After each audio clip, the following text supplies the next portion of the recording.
Hi friends. നിങ്ങളോട് സംസാരിക്കുന്ന ഈ സമയം US ഫീച്ചേഴ്സ് സ്റ്റഡിയാണ്.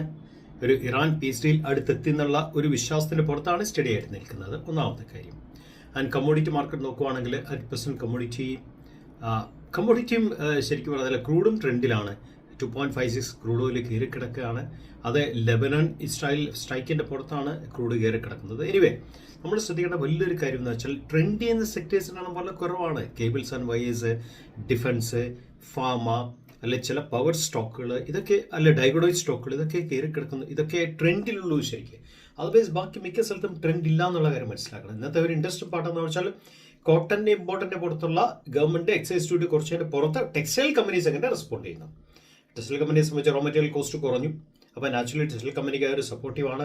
എസ്പെഷ്യലി നല്ല റിസൾട്ട് വന്ന textile company like Pearl Global കണക്കുള്ള ടെക്സ്റ്റൈൽ കമ്പനി. ഈ കമ്പനികൾ എങ്ങനെ റെസ്പോണ്ട് ചെയ്യുന്നുള്ളത് തീർച്ചയായും നമ്മൾ കാത്തിരുന്ന് കാണേണ്ട കാര്യമാണ് ഇന്നത്തെ മാർക്കറ്റിൽ. ഇതാണ് മാർക്കറ്റിൻ്റെ ബേസിക് ആയിട്ടുള്ള ന്യൂസ് ഇന്നത്തെ.